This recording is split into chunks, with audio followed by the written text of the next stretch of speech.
Welcome to Lyra Echo Stories, where every story echoes emotions, memories, and hidden truths. Step in and feel the echo of every tale. 2 sleeping bags.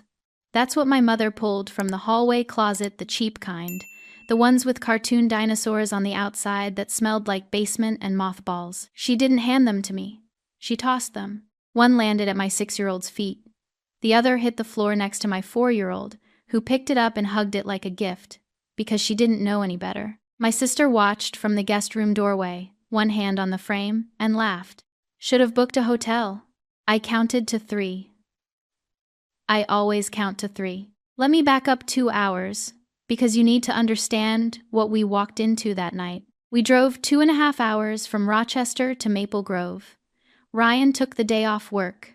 I took the day off work. Owen wore his Thanksgiving sweater, the green one, with the little turkey on the front that he picked out himself at Target because he said turkeys looked serious. Ellie fell asleep 40 minutes in, clutching the stuffed rabbit she brings everywhere, and woke up when we hit the gravel driveway, asking if Grandma had cookies. I had a pie in the trunk. Pumpkin. From scratch. My father's recipe, the one with the brown butter and the extra pinch of nutmeg, he said, was the secret nobody earns until they earn it. He taught me when I was 14, standing on a step stool because I couldn't reach the counter. I'd been making it every Thanksgiving since he died. 4 pies. 4 years. I also brought a tablecloth. Ivory linen, scalloped edges. I ordered it 3 weeks ago because Mom mentioned hers had a stain. $46. I didn't think about the $46. I never thought about the dollars. Ryan carried the suitcases. I carried the pie. Owen carried the gift bag with the tablecloth inside. Ellie carried her rabbit. 4 of us on the porch, loaded up like people arriving somewhere they belonged. The door was unlocked. It always is when Ashley gets there first. Inside, the house smelled like Mom's pot roast, the one she starts at noon. The one that makes the whole first floor feel like a warm hand on your back. Coats on the hooks by the door, Ashley's red puffer, her daughter Mackenzie's pink jacket, her son Jordan's dinosaur hoodie, Mom's gray cardigan. 5 coats, 5 hooks. I hung hours on the banister. There wasn't room. The guest room door was closed. Mackenzie and Jordan were already inside, giggling, settled. Shoes lined up by the bed, suitcases unzipped, Jordan's iPad charging on the nightstand. They'd been there since Tuesday. Mom came out of the kitchen, wiping her hands on a towel, smiled, kissed my cheek. "There's my girl." "Oh, you brought the pie." "Set it on the counter, honey." She picked up Ellie and bounced her once. My little pumpkin. Then set her down and turned back to the kitchen. "Ashley, Lauren's here." Ashley appeared from the guest room in joggers and a sweatshirt that said blessed across the front. No hug. She looked at the pie and said, "You still make Dad's recipe?" I can never get the crust right. She'd never tried. Dinner was fine. Pot roast, green beans, rolls from the bakery. 11 of us around the table Mom had owned since 1994, the year Dad bought this house with a VA loan and a handshake. Mom said grace. She thanked God for family, for health, for the food. She didn't mention the tablecloth, which I'd spread across the table an hour earlier while she watched without comment. After dinner, I washed dishes. Ashley dried 1 plate, then said her back hurt and went to sit on the couch. Mom said, "Let her rest, honey. She's been having a rough week." Ashley had been having a rough week since 2019. It was 8:30 when the kids started fading. Owen's eyes were doing the thing they do half closed, fighting it, too proud to say he's tired.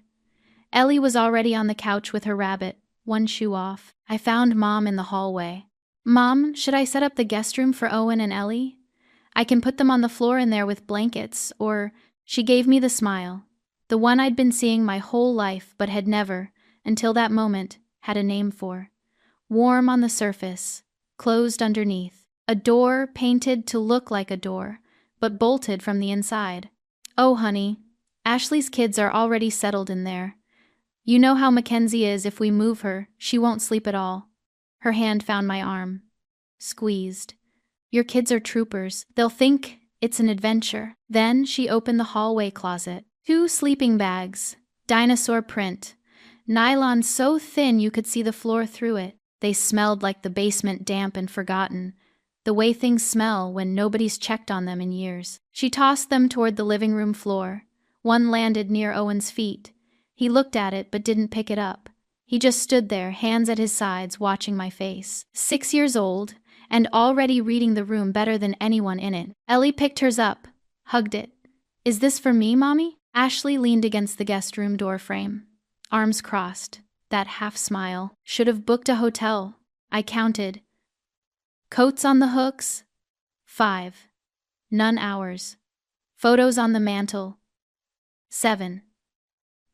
I was in the background of Ashley's birthday party holding a cake, steps from where I stood to the front door. 14. The pie was still on the counter, untouched. The tablecloth was under the dishes. I knelt, eye level with Owen. Then Ellie. "Pack your things, babies," I whispered. "We're going on a real adventure." Ryan didn't ask questions. He read my face and started moving. Suitcases off the banister. Ellie's rabbit from the couch. Owen's coat from where I draped it over a chair because there were no hooks left. 4 suitcases. 1 pie carrier. 1 gift bag, empty now. I buckled Ellie into her car seat. She was already half asleep, still holding the dinosaur sleeping bag. Ryan carried Owen, who had gone completely silent, the kind of silent that 6-year-olds get when they understand something they shouldn't have to understand yet. Mom appeared in the doorway. Porch light behind her, arms at her sides. "Lauren, don't be dramatic. It's just one night." I didn't turn around. I spoke to the windshield, but loud enough for the porch. "It was never just one night, Mom." 11:07 p.m. I watched the clock because I count things. Streetlights out of the neighborhood. 9. Stop signs before the highway. 2. Minutes before Maple Grove disappeared in the rearview mirror. 4. My mother stood in the doorway watching my taillights until I turned the corner. She didn't come after us. She never came after us. Have you ever driven away from a place you spent your whole life trying to belong to? I have. And I'll tell you something nobody warns you about. It doesn't feel like freedom. Not yet. It feels like math. Cold, simple math. The kind you do in the dark, at 70 miles an hour, while your children sleep in the back seat, and your husband drives in silence, and you sit there adding up every dollar, every dinner, every drive, every pie you baked from your dead father's recipe, and you realize the total was never going to be enough. Because you were never the one they were counting. The pie was still between my feet. I hadn't brought it inside when we left, just grabbed the kids and the suitcases, and forgot the pie carrier was on the porch, until Ryan picked it up and set it on the floor of the passenger side without a word. So now here I was, 72 miles an hour on Highway 52 South at 11-something at night, and the whole car smelled like brown butter and nutmeg. My father's hands smelled like that. Not always, mostly he smelled like motor oil and the spearmint gum he chewed after lunch. But on Thanksgiving mornings, he smelled like brown butter, because he started the pie at 6 a.m. and refused help from anyone except me. "The house doesn't hold itself up, kid," he'd say while I measured flour on the step stool. He wasn't talking about the pie. He was talking about everything: the furnace filter he changed every 3 months, the gutters he cleaned in October, the mortgage checks he wrote by hand because he didn't trust autopay. He meant, somebody has to do the work that nobody sees. And if you're the one doing it, don't expect a parade. He never got a parade. He got pancreatic cancer at 53 and died at 57. And the last thing he said to me in the hospice room in Rochester was, "Take care of the house, Lauren." He didn't mean the building. He meant the people in it. I was 25. I'd been a dental hygienist for 2 years. I made $58,000 and drove a Honda with a dent in the rear bumper from backing into a mailbox. 3 weeks after the funeral, Mom called. She didn't cry. That was the thing about my mother, she saved her crying for audiences. On the phone with me, she was all business wrapped in sweetness, like a bill inside a birthday card. "Honey, I'm a little confused by the mortgage statement. Your father always handled this, and the numbers don't look right to me. Could you come take a look?" I drove to Maple Grove that Saturday, sat at the kitchen table, the same chairs, the tablecloth with the stain I'd replace 4 years later, and opened the folder she'd set out. The mortgage was $1,850 a month. Dad had refinanced in 2018 to pull cash for the roof, which extended the loan another 15 years. Mom's income: Social Security plus part-time church admin at Grace Lutheran. Total, about $2,100 a month. After utilities, groceries, and the supplemental health insurance Dad had carried, she was short by roughly $1,200 every month. I did the math on a napkin. Literally a napkin. The pen bled through and left a blue smudge on Mom's table that she wiped away the next morning without comment. "What about Ashley?" I asked. Mom's face did the thing it always did when I brought up Ashley and money in the same sentence. Gentle. Patient. Like I'd asked a child to lift a refrigerator. "Honey, your sister is going through her divorce. She's barely keeping herself together. I can't put this on her." Ashley's divorce was 3 months old. Ashley's marriage had been 4 years old. Ashley's pattern of starting things she didn't finish was a lifetime old. But I didn't say any of that. I said, "I'll set up auto pay." Ryan, my boyfriend then, not yet, my husband, was sitting on my apartment couch when I got home. I told him. He put down his laptop and looked at me the way he looks at server logs when something doesn't add up. "Are you sure about this? She's my mother, Ryan. What am I supposed to do? Let her lose the house?" He was quiet for a few seconds, then, "You're supposed to be her daughter, not her bank account." I remember that sentence. I remember it because I didn't hear it.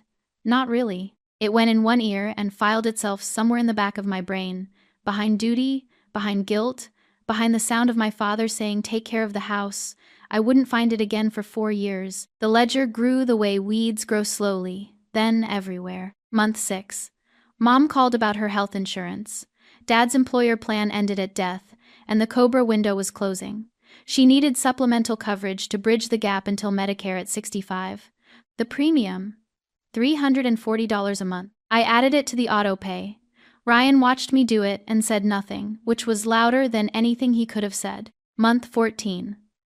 The furnace died on a Tuesday in January. Minnesota January, the kind where your breath freezes before it leaves your mouth and the inside of your nose crackles. Mom called at 9 p.m. "Honey, it's so cold in here. I don't know what to do." I called an HVAC company. Emergency install. $4,200. I put it on my credit card and paid it off over 5 months. Ashley sent a text that night. "Thank God Mom's okay." 3 words and an emoji. Cost $0. Month 20. Ashley's divorce was final. She had custody of Mackenzie and Jordan and was living in a 2-bedroom apartment in Brooklyn Park that Mom described as temporary. Mackenzie was in gymnastics, had been since she was 4, loved it, showed real talent. Diane called me. "Lauren, honey, I hate to ask, but the gymnastics tuition is $280 a month, and Ashley just can't swing it right now. Could you help? Just until she gets on her feet. Just until she gets on her feet." That phrase could have been Ashley's autobiography. I signed into the Maple Grove Gymnastics parent portal and added my credit card. Auto pay. Another line item on the spreadsheet I kept on my phone, not out of resentment, I told myself. Out of responsibility. I needed to know what I could afford. Year 3. The roof started leaking. Not dramatically, a slow stain spreading across the ceiling of the upstairs hallway, like a bruise that wouldn't heal. Estimate from the contractor. $14,000 for a full tear-off and reshingle. I put down a $3,500 deposit. Jim, the contractor, was scheduled to start the Monday after Thanksgiving. That same year, Ryan and I had planned to redo our kitchen in Rochester. New countertops, better lighting. Owen was 4 and kept bumping his head on the cabinet handles that stuck out too far. We postponed it. "Next year," I said. We'd been saying next year for 2 years. I kept the spreadsheet updated. I'd open it sometimes at night after the kids were asleep, scrolling through the rows like reading a diary nobody asked me to write. Mortgage, insurance, furnace, gymnastics, kitchen reno I did for Mom, the backsplash, the appliance repair, the lawn service that one summer when Mom's back went out. Ryan came up behind me once while I was looking at it, put his hand on my shoulder. "We've sent your mother more money than we've saved for the kids' college fund." I closed the phone. Just one more year. One more year. The universal prayer of people paying for love on installment. I was 9 the first time I understood my position in the family. Not with words, 9-year-olds don't have words for it. With a feeling, the kind you carry in your body before your brain learns how to name it. Dad was in the hospital. First cancer scare, they found something on a scan, needed a biopsy, kept him overnight. Mom packed an overnight bag for Ashley. Pink backpack, her stuffed dog, her favorite blanket. Called Aunt Ruth to come pick her up. Ashley gets scared when things are uncertain, Mom said, zipping the bag. She needs to be somewhere safe. I was standing in the hallway, holding my own backpack. It was blue with a broken zipper. I'd packed it myself: pajamas, toothbrush, a book. What about me? Mom looked up. Not unkindly. But the way you look at a piece of furniture you trust to stay where you put it. You're my strong one, Lauren. You can handle it. Aunt Ruth came. Took Ashley. The house got quiet the way houses get quiet when everyone who matters has left and the person remaining isn't sure they count. Mom went to the hospital. I locked the front door, turned off the downstairs lights. Walked 3 blocks to the Petersons' house in the dark. Because that was the plan, Mrs. Peterson would watch me until Mom got back. 3 blocks. No streetlights on Elm. November dark. The sidewalk was cracked in 2 places and I stepped over both because I'd memorized them on the walk to school. I rang the Petersons' doorbell and counted to 10 while I waited. I didn't cry. I counted to 10. And I didn't cry. Mrs. Peterson opened the door in a bathrobe. "Oh, honey. Come in. Come in." She made me hot chocolate with the mini marshmallows. I sat at her kitchen table and drank it, and didn't cry, and counted the marshmallows instead. 7. That was the night I learned. Ashley gets rescued. Lauren handles it. 20 years later, I was still handling it. The numbers were just bigger, and the walk was longer, and the dark was the same. The highway signs ticked past. Rochester, 38 miles. Owen murmured something in his sleep and went still again. Ellie's breathing was the slow, deep kind that means she was fully under. Ryan glanced at me. "You okay?" My eyes stung. Not tears or not exactly tears. More like something behind my eyes was pressing forward, trying to get out, and I kept pushing it back the way I'd been pushing things back since I was 9 years old, standing on the Petersons' porch, counting marshmallows. I was 9, Ryan. I was 9 and I handled it. I've been handling it ever since. He didn't say anything. He reached across the console. I took his hand, squeezed once. That was the whole conversation. That was enough. But handling it was the only thing my mother ever saw me do, and I'd confused being needed with being loved. Here's what you need to understand about my sister. Ashley isn't cruel. She's just never had to be anything. She was the first baby. The miracle baby, if you believed my mother's telling 19 hours of labor, emergency cord wrap, a NICU stay that lasted 6 days. Mom told that story at every Thanksgiving, every birthday, every family gathering where someone new was listening. I almost lost her, she'd say, one hand on her chest, eyes shining. God gave her back to me. Ashley would sit there absorbing it like sunlight, and I'd sit there doing the math. I was born 3 years later, 7-hour labor, no complications. Nobody told my birth story at dinner. There wasn't one to tell. Ashley was the fragile one. Ashley was the sensitive one. Ashley needed protecting, supporting, buffering from a world that was apparently too sharp for her. And me? I was the strong one. Mom's exact word. Strong. Like it was a gift she'd given me instead of a job she'd assigned. So when Ashley's first marriage ended, after 4 years, her husband caught her maxing out credit cards on clothes she wore once, and vacations she posted about but couldn't afford. Mom said she married too young.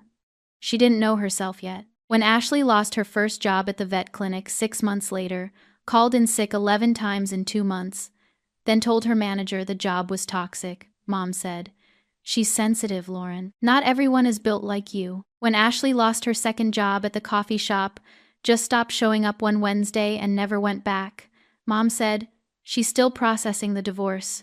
Give her grace." When Ashley lost her third job doing data entry at an insurance office, quit after 3 weeks because it was beneath her, Mom said, "She needs to find her passion. When she finds the right thing, she'll thrive." 4 jobs in 4 years. I kept count. Not on purpose, I'm a counter. I count everything. But those numbers lived in a different column than the mortgage payments. The Ashley column didn't have a dollar sign. It had excuses, lined up neatly, one per failure, all of them gift-wrapped by our mother. Meanwhile, I worked 5 days a week at the dental practice in Rochester. 8-hour shifts, my hands in strangers' mouths, scraping calculus off molars, explaining flossing techniques to people who would not floss. I packed my lunch. Turkey sandwich, apple, Granola bar, $3.40 per day. I calculated once. I drove the Honda CR-V with 97,000 miles on it because Ryan and I agreed a new car could wait until the kids' college fund hit a certain number. A number we kept pushing back because of a spreadsheet on my phone that had nothing to do with college. Ashley, during this same period, posted an Instagram story every Sunday. Brunch with mimosas, fresh manicure, a candle that cost more than my lunch budget for the week. Caption: Self-Care Sunday. Her account had 400 followers. Mom was one of them. Mom liked every post. Mom never asked who was paying for Ashley's self-care Sundays. Mom never asked, because Mom didn't want the answer to be the same person paying for everything else. 7 months before the sleeping bags, I paid for Mom's kitchen renovation. Not a full remodel, new countertops, a tile backsplash, updated hardware on the cabinets. $8,500 total. I found the contractor, picked the materials, drove to Maple Grove on a Tuesday, and spent 3 of my vacation days supervising the install. Ryan took off work to watch the kids. I slept on the couch. The guest room had Ashley's old boxes in it that nobody had moved in 2 years. I grouted the backsplash myself. The contractor was running behind and the tile guy couldn't come back until Thursday, so I watched a YouTube video and did it on my knees with a rubber float and a bucket of sanded grout. My back ached for a week. Ashley arrived the day it was finished. Saturday afternoon, she walked into the kitchen, gasped, pulled out her phone, and took 9 photos from different angles. 9, I was still there, cleaning grout residue off the counter, and I counted every click of her camera. That evening, she posted the best photo. The kitchen glowed afternoon light through the window. Mom's copper kettle on the new countertop, fresh white tile behind the stove. Caption: Mom's kitchen glow up. So grateful she keeps this house beautiful for all of us. Number family home. Number blessed. 47 likes. Comments: Your mom is amazing. Family goals. That tile is gorgeous. One comment from Mom: My beautiful home for my beautiful girls. My beautiful home. Not Lauren did this. Not my daughter spent her vacation on her knees grouting tile. Just my beautiful home.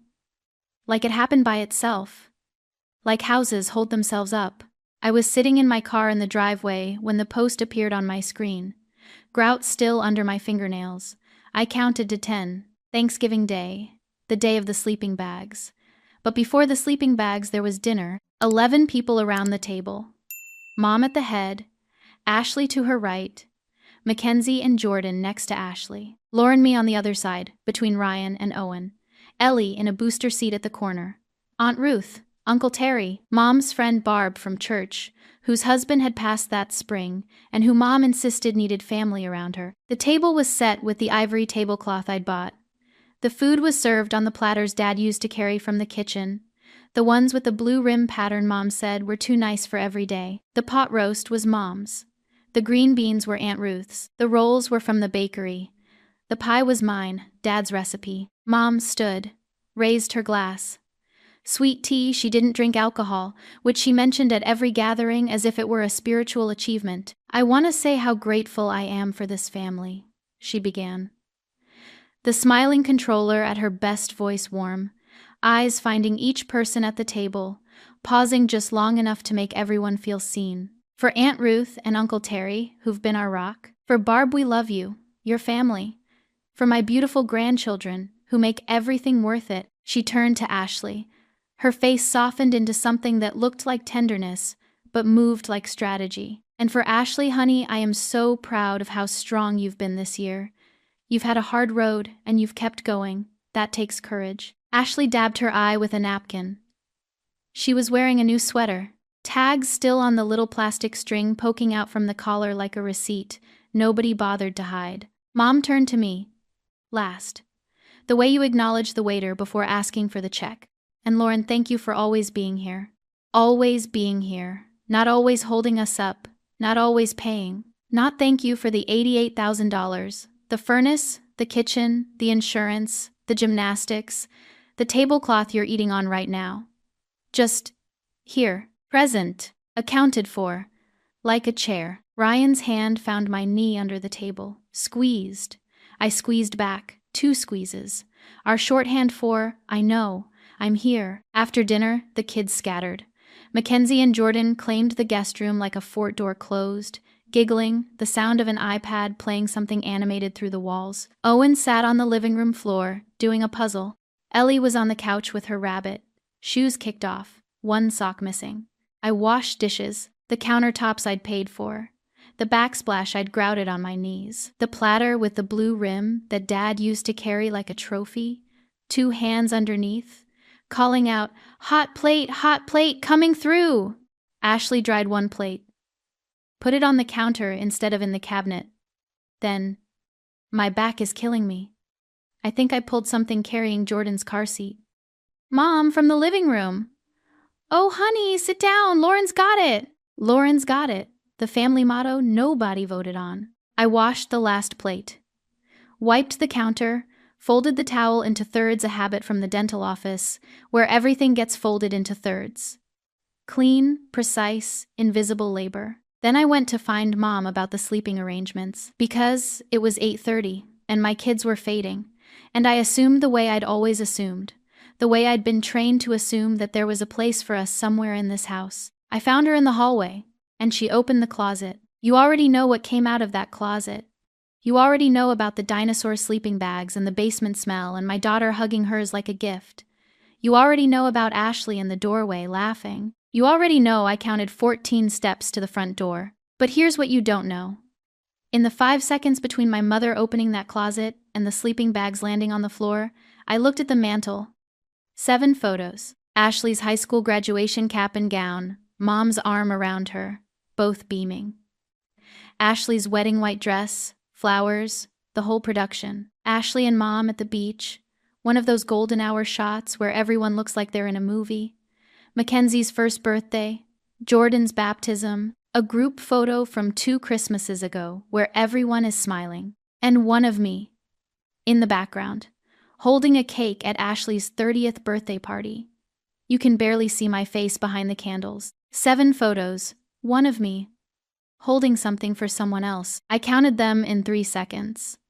I'd been counting things my whole life, but this was the first time the numbers told me a story I couldn't argue with. My mother opened the closet, and something closed in me. Rain started somewhere around Cannon Falls, not the dramatic kind, thin and persistent, the kind that makes the wipers squeak on every third pass and turns the highway into a long smear of taillights and nothing. Ryan drove. I sat in the passenger seat with my hands in my lap, palms up, like I was waiting to receive something I couldn't name. The pie was still between my feet. The whole car smelled like brown butter and nutmeg and a kitchen where someone once loved me without conditions. Owen and Ellie were asleep. Owen's head tilted against the window, fogging the glass with each breath. Ellie was buckled into her car seat, the dinosaur sleeping bag bunched up on her lap. She'd carried it to the car like a blanket. I didn't take it from her. I should have. I didn't. Silence. Not the angry kind. Not the kind where someone is waiting for the other person to speak first. The kind where 2 people both know the same thing and neither needs to prove it. Ryan's right hand left the steering wheel and found the console between us, palm up. I took it. Squeezed once. He squeezed back. That was the whole conversation for 30 miles. Somewhere south of Faribault, Ellie stirred. Her voice came from the back seat, half asleep, muffled by the sleeping bag pressed against her cheek. "Mommy, can we keep the dinosaur sleeping bag?" My chest locked. Not pain, something before pain. The way your body braces a half second before impact, when your muscles know what's coming but your brain hasn't caught up. I watched the mile markers. 47, 48, 49. "Sure, baby, you can keep it." She made a small sound, not a word. Just contentment, and went back under. I didn't look at Ryan. He didn't look at me. The wipers squeaked. 49, 50, 51. Rest stop outside Owatonna. Ryan pulled in without asking. Maybe he needed gas. Maybe he needed me to get out of the car before whatever was building behind my eyes found its way forward. "I'll be right back," I said, and walked across the parking lot in the rain without a jacket. The bathroom was empty. Fluorescent light, the blue-white kind, that makes everyone look like they've been awake for 3 days. A mirror over the sink, spotted with water stains. Paper towel dispenser half empty. The faucet dripped in a rhythm I counted without meaning to. 1, 2, 3. 1, 2, 3. I looked at myself, I was still wearing the earrings, the pearl studs I'd put on 6 hours ago while standing in front of my bedroom mirror in Rochester, turning my head left and right, making sure they were even. My nice earrings. The ones I wore for my mother, the ones that said, "I made an effort. I showed up. Please notice me." And standing there under that fluorescent light, rain in my hair, grout still faintly visible under my thumbnail from a kitchen renovation, my mother's Instagram followers thought happened by magic. I saw it. 29 years old. Dental hygienist. Mother of 2. Standing in a rest stop bathroom on Thanksgiving Eve because my own mother gave my children sleeping bags on the floor and my sister a bed. And I had spent my entire adult life trying to earn a seat at a table that was never set for me. Not because the table was full, because I was never on the guest list. And worse, Owen. My quiet, serious, observant boy who didn't touch his sleeping bag, who stood there with his hands at his sides, watching my face, learning, absorbing the lesson the way I absorbed it at 9 years old on the Petersons' porch.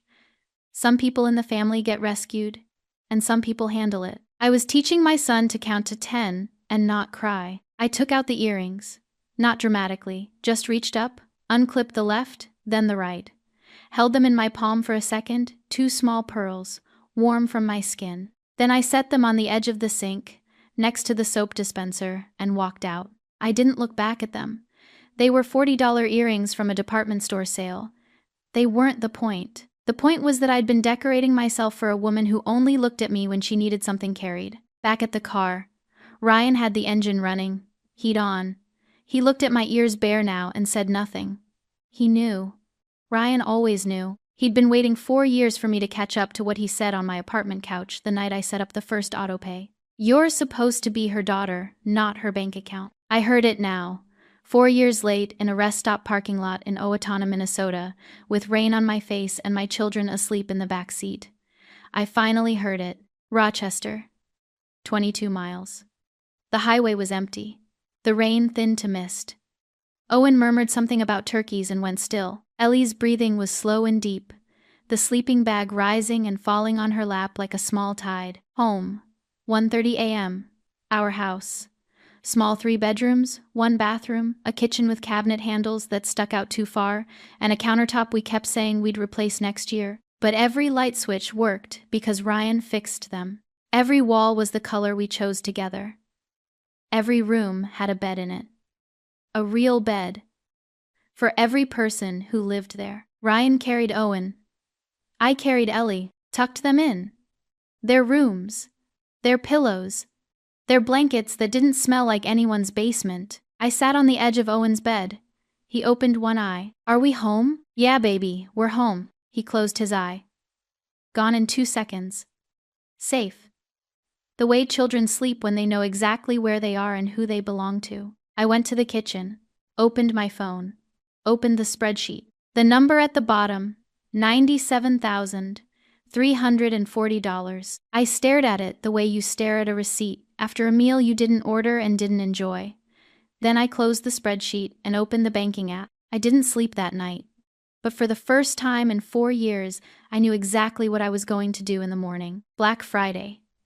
The rest of America was fighting over televisions at Walmart. I was sitting at my kitchen table in Rochester with a cup of coffee, a laptop, and my phone, about to dismantle the invisible scaffolding I'd built under my mother's life for 4 years. Ryan was at the stove making pancakes. Owen and Ellie were on the living room floor watching a rerun of the Macy's parade, arguing about which balloon was bigger. Normal morning sounds, butter popping in the pan, Ellie's voice climbing into that register she hits when she's certain she's right, the coffee maker gurgling its last few drops. I opened the laptop, opened the banking app. The autopay screen loaded with 4 recurring transfers listed in neat rows, each one with a date, an amount, and a recipient I'd been carrying, like luggage nobody asked me to check. The dental hygienist in me took over. Methodical. Precise. 1 tooth at a time. 1. Recurring transfer. $1,850 month. Recipient. Diane Campbell Mortgage, Maple Grove. Active since March 4 years ago. 48 payments completed. Total transferred. $88,800. Cancel. Confirm. Are you sure? Yes. Done.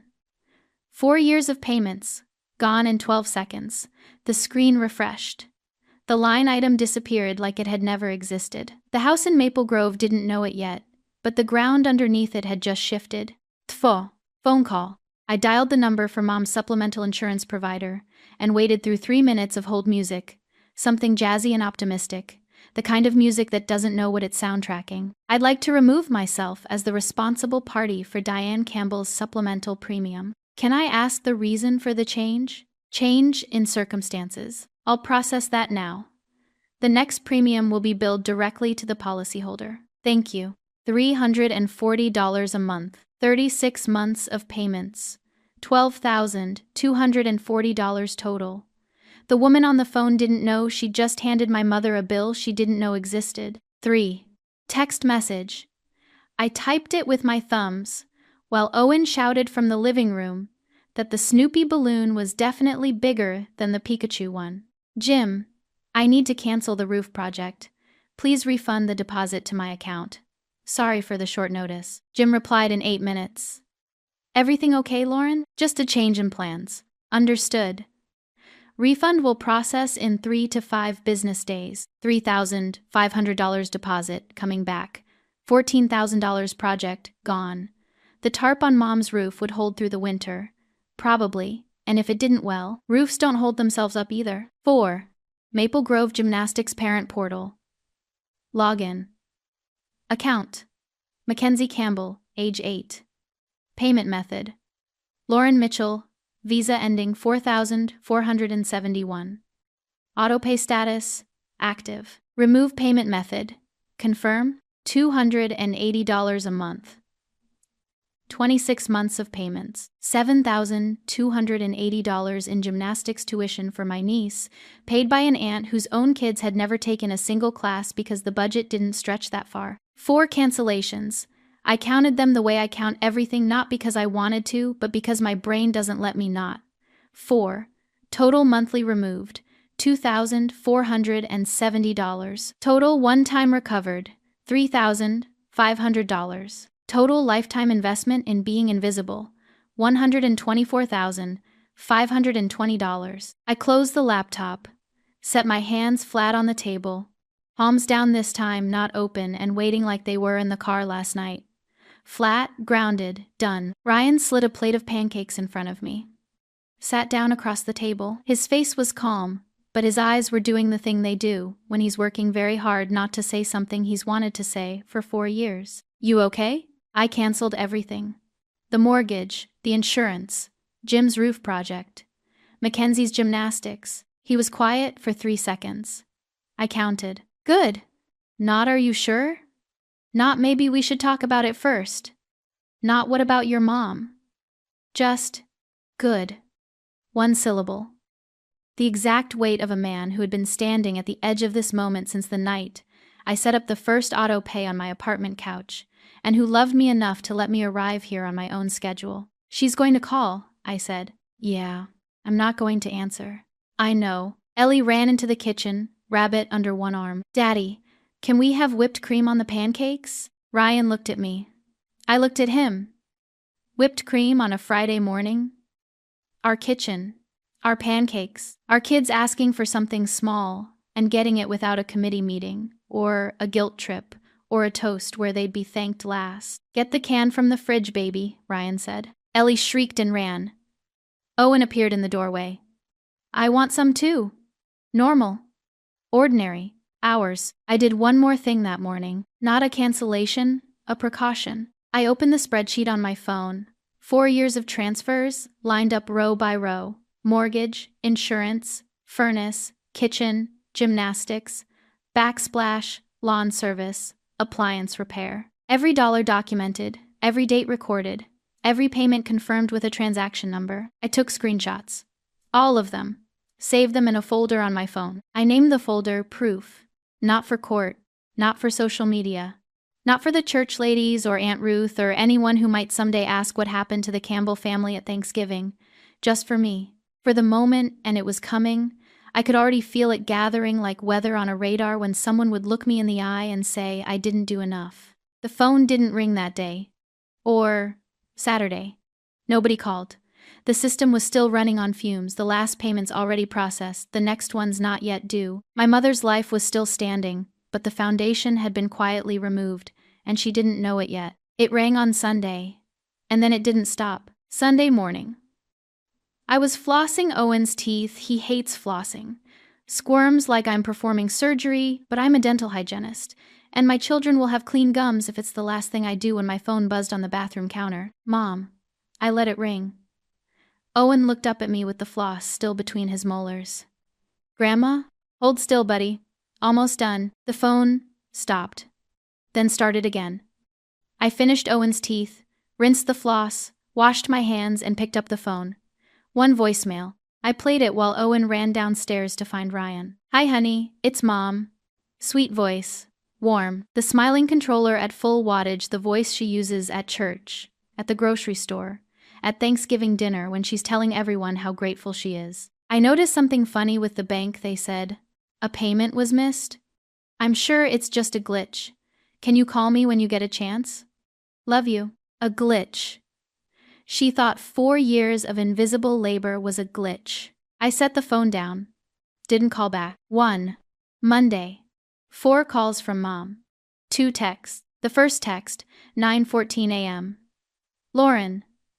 The bank called again. Something about the mortgage? I don't understand these things, you know that.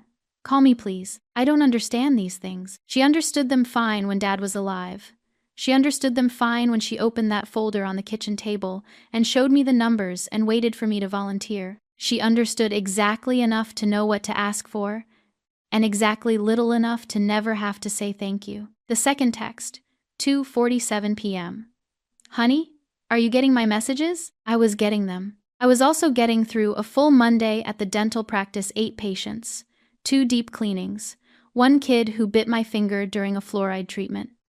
My hands smelled like latex and mint. My phone had 4 missed calls. I drove home, made dinner, helped Ellie with her letters, read Owen 2 chapters of his book, and went to bed. Then Ashley called. Not me, Ryan. His phone rang at 8:52 p.m. He answered in the kitchen while I was putting dishes away. Hey, Ashley. I could hear her voice through the speaker, not the words, but the pitch. High. Annoyed. The frequency Ashley operates at when something she assumed was permanent turns out to require effort. Ryan listened for about 30 seconds. Then, I'll let Lauren know. He hung up. Looked at me. Mackenzie's gymnastics payment bounced. Ashley wants to know if you forgot to update your card. I dried my hands on the towel, folded it into thirds. Did you forget? Not thank you for paying my daughter's gymnastics for 2 years. Not I didn't know you were covering that. Not even is everything okay? Just, did you forget? Like I was a vending machine that stopped dispensing and the only question was which button to press to fix it. What did you tell her? I asked. I told her I'd let you know. And? Ryan leaned against the counter. And nothing. That's between you and your family. I'm just the messenger. A pause. But if you want my opinion, I know your opinion. You've had it for 4 years. He smiled. Not a big smile. The small one. The one that means, finally. I took a screenshot of Ashley's call log, added it to the folder. Proof. Tuesday. The cracks opened. Mom's voicemail. 10:22 a.m. The sweetness was still there, but thinner now, stretched over something harder underneath. Like fondant over a cake that's already starting to crumble. Lauren, I've called several times now and I'm starting to worry. The mortgage company sent a letter. They said the November payment wasn't received. And Jim called about the roof. He said the project is canceled? Honey, we have a tarp up there. The forecast says snow by Thursday. She paused. I could hear her breathing controlled, measured, the way she breathes when she's composing herself before walking into a room. I just need to understand what's happening. Call me, please. What's happening, Mom, is that the invisible person became visible by disappearing. What's happening is that you're standing in a house you thought held itself up, and the foundation just sent you a letter. I didn't call Tuesday afternoon. Ashley called Ryan again. He answered because Ryan answers phones the way he approaches server outages calmly, diagnostically, without emotion. Hey, Ashley. Her voice was louder this time. I was close enough to catch fragments. Mom is freaking out the mortgage.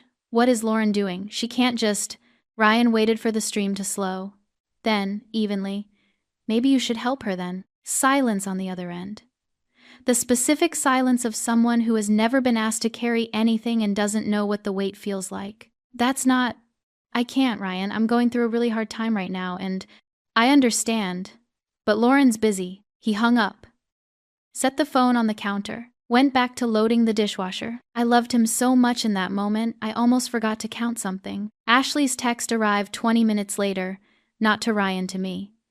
The one she'd been composing since the call ended, every word chosen for maximum guilt and minimum self-awareness. Lauren, this is so unfair. I'm going through a really hard time and you're going to let Mom lose her house? After everything she's done for us? I can't believe you're being this selfish. Call Mom. I read it twice. The second time I counted the words. 43. In 43 words. My sister managed to call me selfish for stopping payments she didn't know I was making. On a house she hadn't contributed $1 toward, for a mother who gave her children the guest room and mine the floor. I didn't reply. I added the screenshot to the folder. Wednesday. The cascade. It wasn't just Mom anymore. The smiling controller had activated her network, not with honesty, of course. Not by saying, my younger daughter has been secretly paying my mortgage for 4 years, and she stopped. That would require acknowledging the invisible ledger. And the whole point of the ledger being invisible was that no one had to feel indebted. No. She told them something else. Something shaped like truth, but hollowed out in the middle. Aunt Ruth called at 8:15 a.m. I let it go to voicemail. Lauren, sweetheart, it's Aunt Ruth. Your mother called me last night, very upset. She says you've been distant since Thanksgiving and she doesn't know why. She's worried about you, honey. Give her a call? Distant. That was the word Mom chose. Not Lauren stopped funding my entire life. Just distant. Like I'd missed a few texts. Like this was a communication problem, and not a $124,000 one. Uncle Terry called at noon. Didn't leave a voicemail, which was merciful. Barb from church called at 3:17 p.m. Barb, who had been at our Thanksgiving dinner. Barb, who watched my mother toast Ashley's strength and thank me for being here. Barb, who saw my children without a bedroom and said nothing. Her voicemail was the one that landed hardest. Lauren, honey, your mother called me crying. She says you've abandoned the family. I don't know what happened between you two, but I've known your mother for 20 years, and that woman loves you so much. She just doesn't always know how to show it. Please call her, sweetheart. Life is too short for this. She just doesn't always know how to show it. The universal alibi of people who never had to be on the receiving end. Barb had watched my mother hand sleeping bags to my children and said nothing. And now she was calling me to say, my mother loves me. From the outside, the math always looks different. By Wednesday evening, the count was at 198. I know because my phone tracks call history, and I scrolled through it, while Ellie colored at the kitchen table, and Owen built something complicated out of Legos on the floor. 198 calls. Mom, 47. Ashley, 31. Aunt Ruth, 8. Uncle Terry, 3. Barb, 5. Numbers I didn't recognize. Mom's church network, probably 14. The rest were repeats, callbacks, voicemails that looped the same 3 messages. Come back, call your mother, don't be selfish. Not one of those 198 calls included the words, what happened at Thanksgiving? Not one person asked why I left at 11 p.m. with 2 children. Not one person asked about the sleeping bags. They didn't want the answer. The answer would require them to rearrange a story they'd been telling themselves for decades, the story where Diane was a wonderful mother, and Ashley was the fragile one, and Lauren was strong. The strong one doesn't leave. The strong one handles it. The strong one doesn't get to be hurt because being hurt is Ashley's job, and there's only budget for one wounded daughter in this family. Wednesday night. Diane's final voicemail. The one where the mask came off, not all the way, but enough that I could see the wiring underneath. Lauren, no honey, no sweetheart, just my name, flat and hard. I need you to call me back. Today. This is not a game. The insurance company sent a letter, something about a policy change. The mortgage is... a breath. Recalculating. Lauren, I cannot lose this house. Your father would be... She stopped. The recording captured 2 seconds of silence before the line went dead. Your father would be. She was going to say ashamed of you. I knew it the way I knew that the brown butter goes in before the nutmeg, the way I knew that 14 steps separated the living room from the front door, the way I knew that 7 marshmallows floated in the hot chocolate misses. Peterson made me the night I walked 3 blocks in the dark at 9 years old because my mother sent me away and called it strength. But here's what Mom didn't know.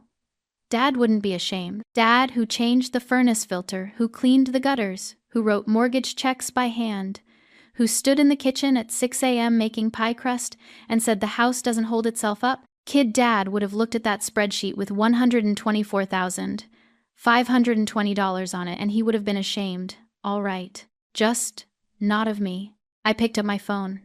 Not to call her back. To text her one line. I'll meet you Saturday.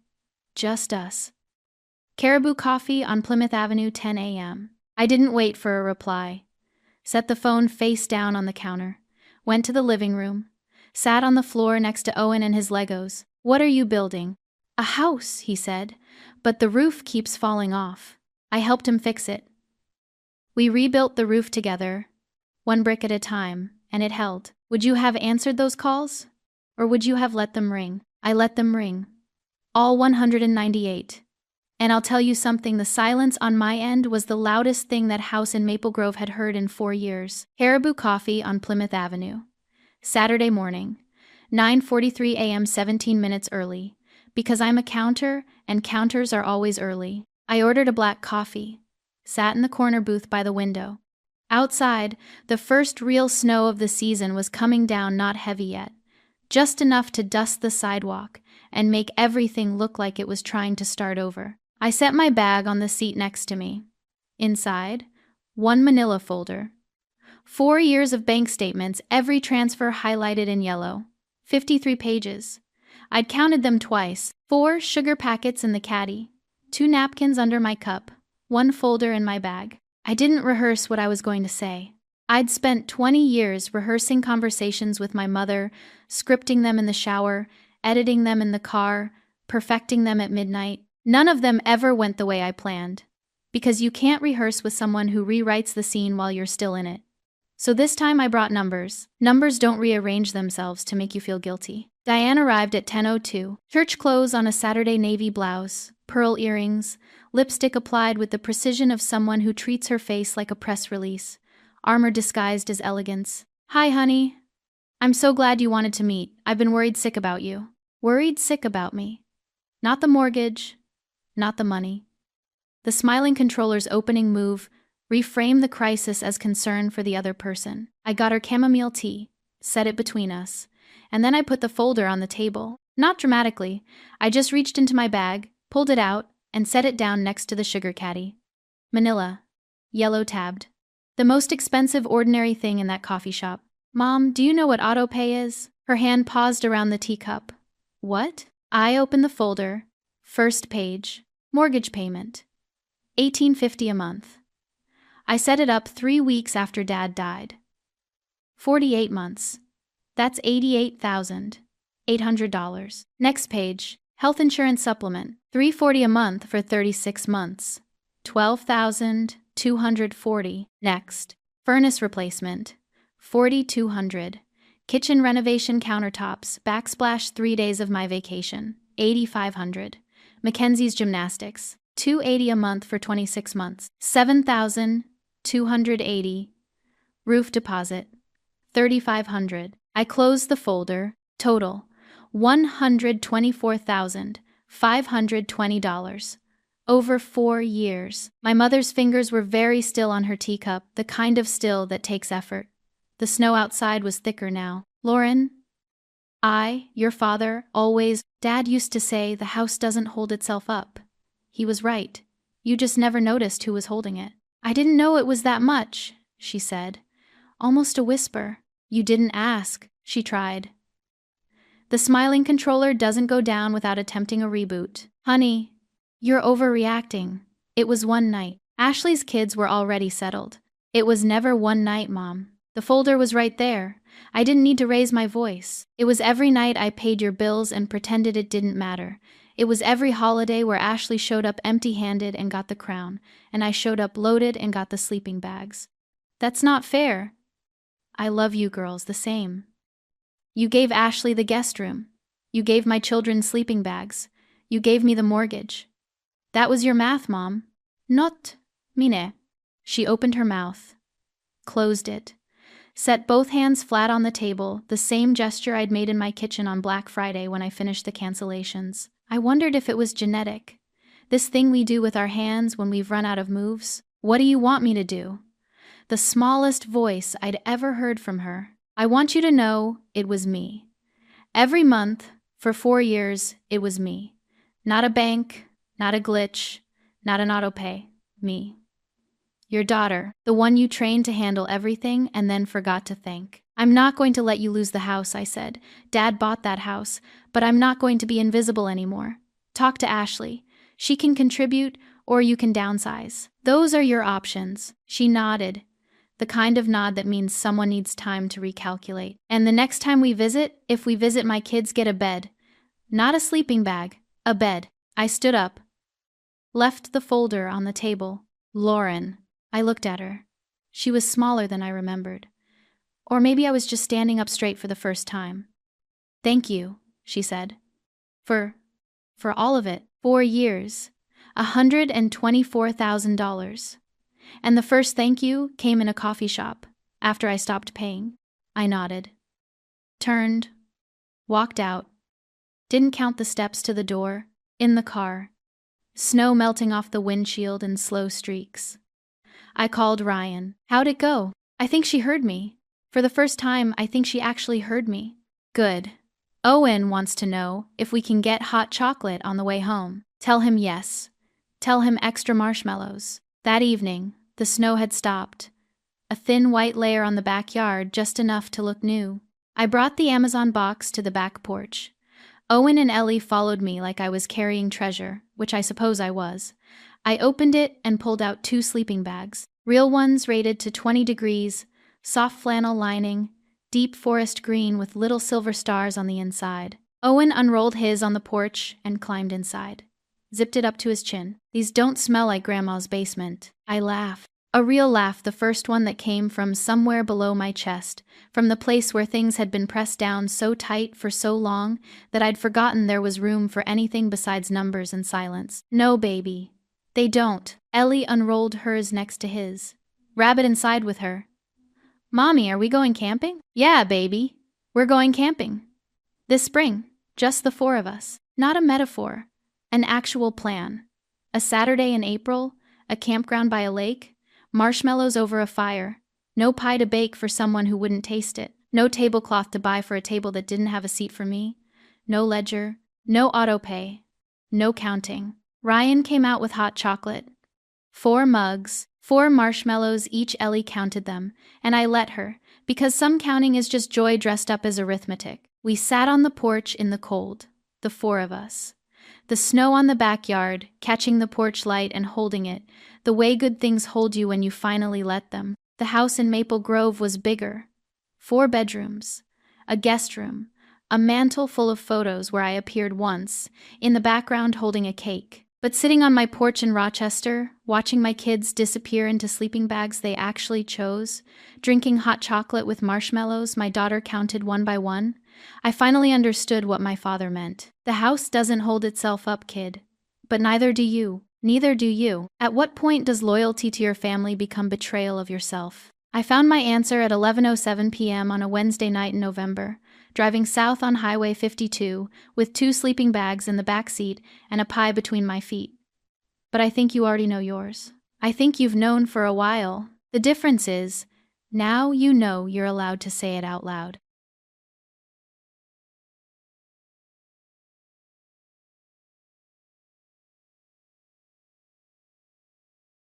Thank you for being part of Lyra Echo Stories. If this story stayed with you, don't forget to like, subscribe, and share, because every echo never truly fades.